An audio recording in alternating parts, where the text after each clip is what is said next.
오늘 제목을 다 같이 따라 하시겠습니다. 너의 행사를 여호와께 맡기라. 영국에 윌리엄 카우퍼라는 사람이 있었습니다. 그는 무슨 일을 하여도 되는 일이 없었습니다. 그래서 32세 때에 죽을 결심을 하고 수면제를 먹고 누웠으나 이상하게도 죽지 않고 살아났습니다. 어느 날은 테임즈 강에 빠져 죽으려고 마부에게 돈을 주고 역마차에 올라탔습니다. 그런데 떨어져 죽을 장소를 아무리 찾아도 찾을 수가 없었습니다. 화가 나서 마차에서 내려 걷기 시작했는데 자신도 모르는 사이에 자기 집으로 돌아오게 되었습니다. 다음 날 아침 이번에는 부엌 칼을 놓고 그 위에 쓰러져 죽으려고 했는데 칼날이 부러지고 말았습니다. 다음 날에는 목을 매달았습니다. 이제는 진짜로 죽는 줄 알았는데 깨어나 보니 목매었던 줄이 끊어져서 자신은 바닥에 쓰러져 있었습니다. 그제서야 그는 죽는 것도 내 마음대로 안 된다는 것을 깨달았습니다. 며칠 후에 그의 손에 어떤 책이 잡혔습니다. 그 책은 바로 성경책이었습니다. 그는 그 책을 들추어 보았습니다. 로마서를 읽어보게 된 그는 그제서야 하나님은 신비로운 능력으로 우주를 주관하신 분이라는 것을 깨달았습니다. 그리고 그는 하나님이 주신 생명을 소홀히 하고 포기하려고 했던 것을 회개하고 산다는 것에 감사와 기쁨을 느꼈습니다. 그때의 심정과 느낌을 표현하는데 그것이 우리 통일 찬송가, 여러분이 가진 찬송가 80장에 기록이 됐습니다.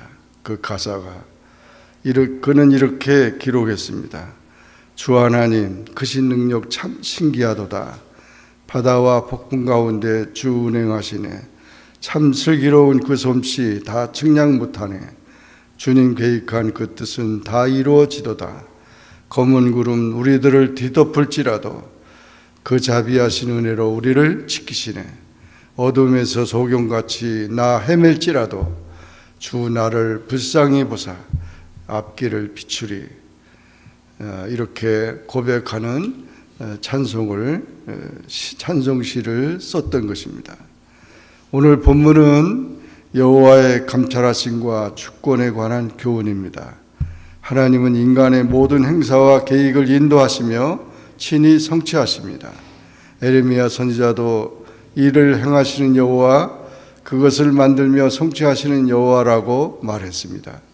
그러므로 우리는 우리의 모든 것을 하나님께 맡기고 살아가야 됩니다. 모든 계획의 응답은 하나님께 달려 있습니다. 1절에 마음의 경영은 사람에게 있어도 말의 응답은 여호와께로부터 나오느니라, 그렇게 말씀했는데, 이 마음의 경영이란 자신의 생각이나 지식으로 세운 계획과 목표를 뜻합니다. 마음의 경영이란 하나님께 주신 자유의지를 가리킵니다. 하나님은 인간을 지으실 때 그 스스로 사고하고 결정할 수 있는 의지를 주셨습니다. 인간은 누구의 도움 없이도 사고할 수 있습니다. 그래서 자기가 가장 좋다고 생각하는 대로 계획하고 설계할 수가 있습니다. 하지만 이 계획만으로 모든 일이 끝나는 것이 아닙니다. 말의 응답, 일의 성취 또는 결과를 뜻하는데 이 말의 응답은 여호와께로서 나느니라고 선언했습니다. 그러므로 모든 일의 배후에는 하나님께서 역사하신다는 사실을 명백히 밝혀주고 있습니다. 사실 인간은 나약합니다. 머릿속으로 아무리 훌륭하고 멋진 일을 꾸민다 할지라도 하나님의 절대적인 도우심이 없이는 실현이 불가능합니다. 우리 인생이 우리 때로 되지 않습니다. 자기가 계획을 세우고 꿈을 꾼다고 그대로 되지 않습니다. 하나님께서 결제하셔야 됩니다. 제 아무리 훌륭한 계획을 세우고 탁월한 지혜를 써서 일을 성취하려고 몸부림쳐도 사람이 계획하고 목적하는 바를 이루시는 분은 오직 하나님이십니다. 모든 일이 하나님 뜻대로 되어갑니다. 일의 성패는 오직 하나님께 달려 있습니다.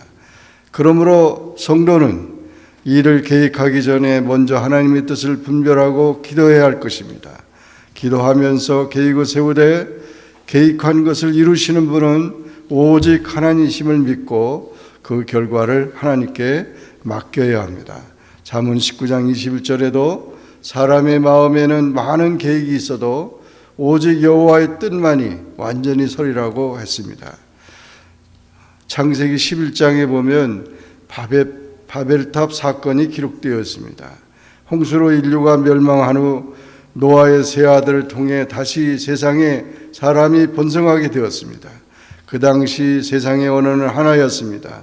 사람들은 동쪽으로 이동하다가 신할 평지에 거주하게 되었습니다. 자, 벽돌을 만들어 견고히 굽자. 자, 성읍과 탑을 건설하여 그 탑 꼭대기를 하늘에 닿게 하자. 우리 이름을 내고 우리 온 지면에 흩어짐을 면하자. 그러면서 이들은 그 성과 성읍과 탑을 건설했습니다. 하나님께서 그것을 보려고 내려오셨습니다. 하나님께서 이 무리가 한 족속이요 언어도 하나이므로 이같이 시작되었으니 이후로는 하고자 하는 일을 막을 수 없으리로다. 자, 우리가 내려가서 거기서 그들의 언어를 혼잡하게 하여 그들이 서로 알아듣지 못하게 하자 말씀하셨습니다.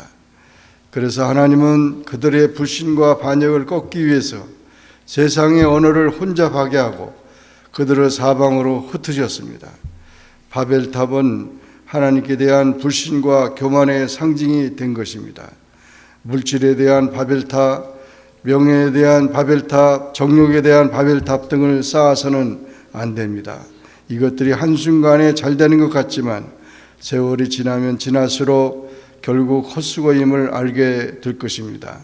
우리는 우리들의 계획과 그 응답이 여호와께 달려있음을 믿고 자신의 계획에 앞서서 하나님의 말씀에 귀 기울이고 그 음성에 순종해야 하는 것입니다. 3절의 말씀에 보면 너희 행사를 여호와께 맡기라. 그리하면 내가 경영하는 것이 이루어지리라고 했습니다. 대부분 사람들의 꿈은 큰 돈을 버는 것입니다. 그렇다면 돈 버는 방법이 어떤 것이 있겠습니까?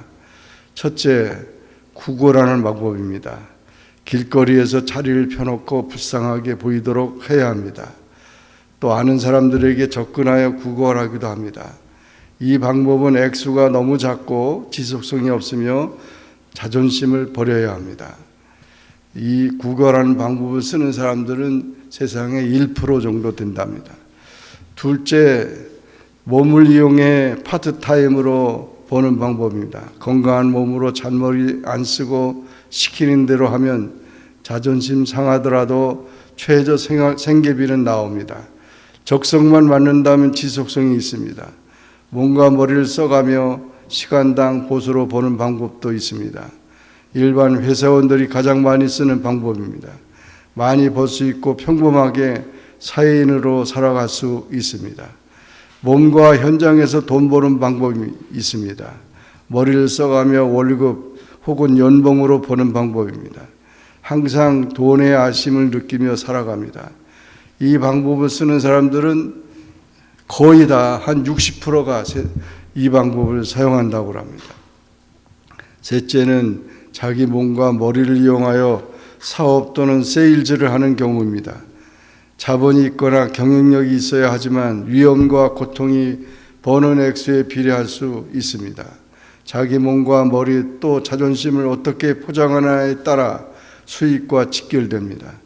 남들에게 약간 뽐내며 살 수 있지만 스트레스 또한 버는 만큼 정비례합니다. 이 방법을 사용하는 사람들은 30% 정도 된답니다. 네 번째는 남들이 자기를 위하여 돈을 벌어주는 방법입니다. 이 방법은야말로 능력에 비례하며 돈을 제일 많이 벌 수 있는 방법입니다. 모든 사람들이 부러워하는 방법이지만 20명이나 30명 중에 한 사람 정도가 이 혜택을 누립니다. 이 방법을 쓰는 사람들은 세상에 5% 정도 된답니다. 다섯째, 돈을 벌어주는 방법입니다. 부동산 투자, 주식 투자 등에 머리를 써가면서 버는 경우입니다. 잘못하면 패가 망신도 할 만큼 힘든 방법이기도 하지만 많은 사람들의 경우 몇 번 정도는 손해 경험도 하면서 위기를 잘 극복해서 결국은 원하는 만큼 이득을 보게 됩니다. 이것은 세상 사람들이 한 3% 정도 이렇게 이것을 한답니다. 여섯째, 시간이 돈을 벌어주는 방법입니다. 정말 힘든 방법으로 지나고 나서야 무릎을 치고 또 그런 기회를 노리지만 극히 선택된 소수의 사람들만이 누릴 수 있는 방법입니다.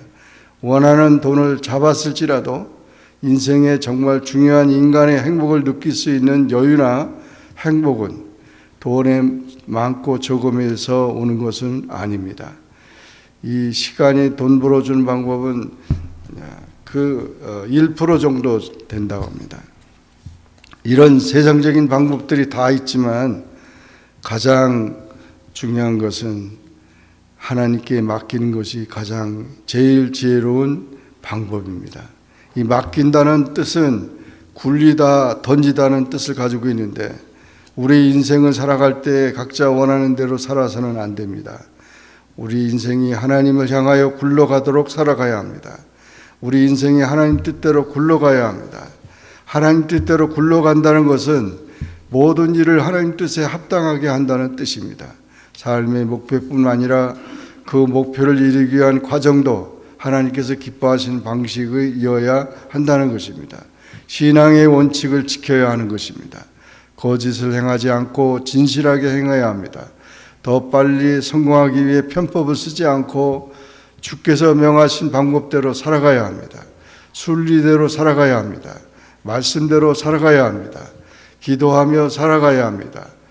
불신앙과 불순종보다는 신앙과 순종의 삶을 살아가야 합니다. 교만하기보다는 겸손해야 합니다.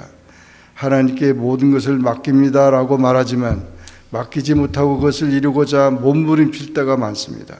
나중에 후회할 때가 많습니다. 오늘날 많은 사람들은 자신의 일을 결정하고 난 후에 그 일에 책임을 지려고 합니다. 내 뜻대로 결정하고 행하면 내가 모든 것을 책임져야 합니다. 그러나 하나님께 모든 것을 맡기면 하나님께서 모든 것을 책임져 주십니다. 우리의 문제를 주님께 맡겨 주님께서 그것을 다 해결할 수 있는데 왜 우리가 자기 힘으로만 해결하려고 그토록 애를 씁니까? 우리의 고통을 여호와 앞에 내어 던져버려야 합니다. 우리의 문제와 짐을 내어 던져버리듯이 맡겨야 합니다. 여호와께 맡겨야 여호와의 인도하심을 받을 수 있습니다. 인생의 문제를 내가 해결하려면 힘이 들고 더 꼬입니다. 그러나 우리가 우리 인생을 주님께 맡기면 비로소 주님께서 우리 인생에 오셔서 일하기 시작하십니다. 하나님의 인도하심을 받게 될 것입니다. 그러므로 모든 일의 시작과 과정과 결과를 하나님께 전폭적으로 맡겨야 합니다. 우리의 행사, 계획, 준비, 원하는 바를 하나님께 맡겨야 합니다. 부모는 자녀의 지혜와 학업 등 모든 것을 하나님께 맡겨야 합니다. 학생은 학문의 세계와 지식의 진보를 하나님께 맡겨야 합니다. 진로를 걱정하는 젊은이는 그 나아갈 길을 하나님께 맡겨야 합니다. 배우자를 선택해야 하는 젊은이는 배우자를 하나님께 맡겨야 합니다. 사업을 하는 이는 사업을 하나님께 맡겨야 합니다. 건강도 가정의 문제나 대인의 관계의 어려움도 모두 하나님께 맡겨야 합니다. 하나님께 맡길 때 하나님의 인도하심을 경험할 수 있습니다. 이 말씀은 우리의 짐을 대신 져 주시겠다는 약속의 말씀입니다.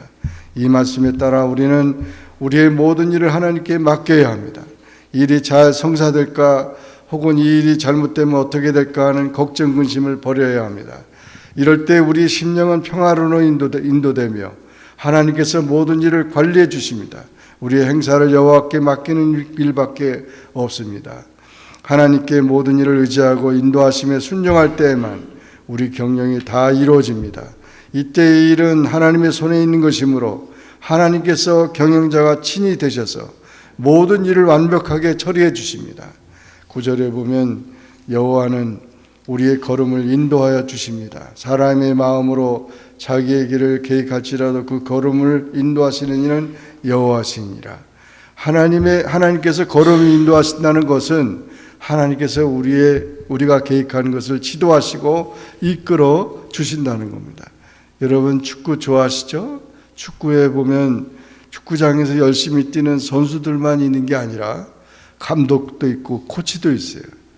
경기하다가 골을 넣은 선수도 보여주지만 그 순간 감독의 얼굴도 보여줘요.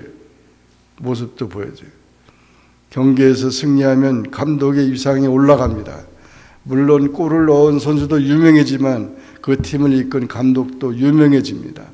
반대로 이길 수 있는 경기라고 생각했는데 형편없이 경기에 지면 곧바로 감독은 교체되는 경우가 있습니다.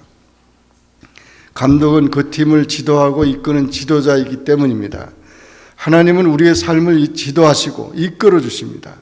그 큰 은혜를 받은 우리는 우리의 생각과 계획 등 모든 것을 하나님께 맡겨야 합니다. 하나님이 인도하시는 대로 순종해야 합니다. 우리 자신의 생각대로 하고자 하는 어떤 일들을 계획하고 결정하지만 일의 결과를 보면 하나님의 뜻에 따라 우리 삶이 인도되었다는 것을 알게 됩니다. 여러분 잘 아는 요셉의 경우를 보면 요셉은 형들에게 미움을 받아 죽을 뻔하다가 상인에게 팔려 애굽에서 갖은 미움을 받아 고난을 겪었습니다. 애굽에서 요셉은 보디발의 종으로 일하다가 보디발의 아내의 유혹을 뿌리쳐서 누명을 쓰고 억울하게 감옥 생활을 했습니다. 그러나 하나님께서 요셉과 함께 하셨으므로 요셉은 모든 시련 속에서도 절망하지 않았습니다. 오히려 바로 왕의 꿈을 해석하여 애굽의 국무총리가 되었습니다. 그는 7년 흉년으로부터 애굽을 건지고 나아가서 기근으로 고생하는 아버지 야곱과 자신을 팔았던 형들까지도 구원하였습니다. 하나님은 요셉을 죽을 곳에서 살리시고 낮은 자리에서 높은 자리에 앉히셨습니다. 비록 형들에게 미움을 받아 낯선 이국 땅의 땅으로 팔려 고난을 겪었지만 이것은 요셉을 통해 이스라엘에게 복을 주시기 위한 하나님의 계획이었습니다.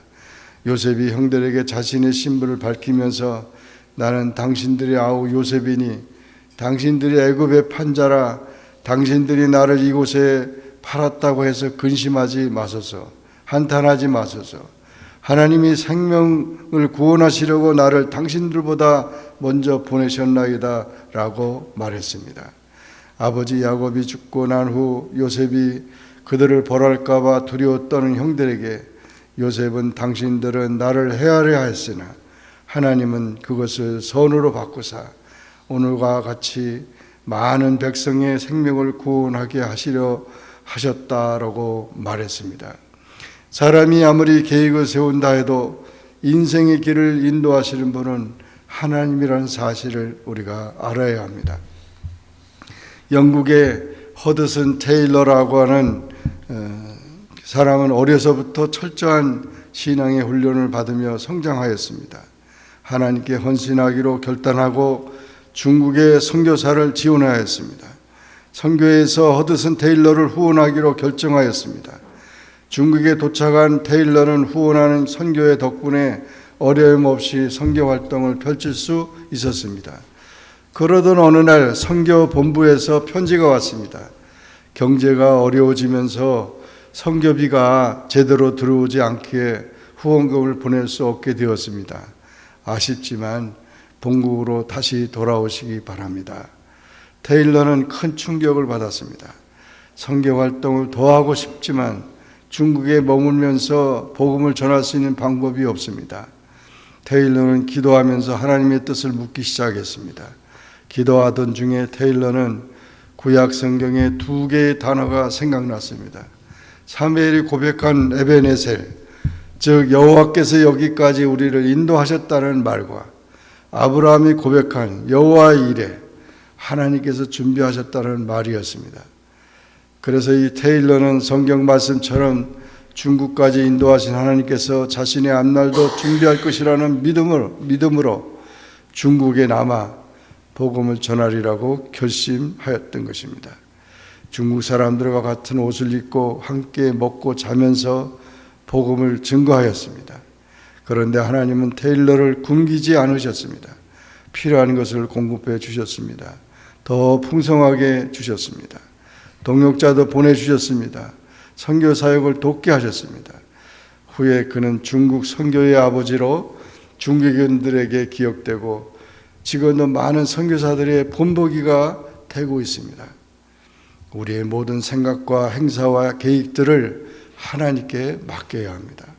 하나님께 맡길 때 하나님께서 그 모든 것을 책임져 주십니다. 에베네셀의 하나님 지금까지 우리를 인도해 하여 주십니다. 여호와 삼바의 하나님 지금 이곳에 함께해 주십니다. 임마누엘의 하나님 항상 우리와 함께해 주십니다. 여호와 라파의 하나님 우리 육신과 마음의 질병을 치료하여 주십니다. 여호와 이레의 하나님 우리에게 필요한 것들을 준비하여 주십니다. 여호와 살롬의 하나님 우리에게 참된 평안을 주십니다. 여호와 로이의 하나님 우리를 푸른 풀밭과 실 많은 물가로 인도하여 주십니다. 우리 모든 생각과 계획을 주님께 모두 맡기시기 바랍니다. 하나님께서 모든 것을 맡김으로 하나님의 놀라운 은혜와 축복을 날마다 경험할 수 있는 그런 우리 모두가 되기를 주님의 이름으로 축원합니다. 기도하겠습니다. 사랑의 하나님 아버지 감사합니다. 오늘도 주님 앞에 나와 예배하게 하시고 주의 말씀 듣게 하시니 감사합니다. 너의 행사를 모두 주님께 맡기라고 했는데 이 맡기는 것은 굴리는 것이고 또 던지는 것인데 아직도 우리가 그것을 품고 고통하고 괴로워하고 또 그것으로 인하여 씨름하는 우리가 아닌지 오늘 이 시간 우리 자신들을 돌아보며 주님 모든 것을 주님께 맡깁니다. 우리 가정도 직장도 사업도 우리의 건강도 우리의 모든 것도 주님이 맡겨주시고 주님이 해결해 주시옵소서. 예수님의 이름으로 간절히 기도합니다. 아멘.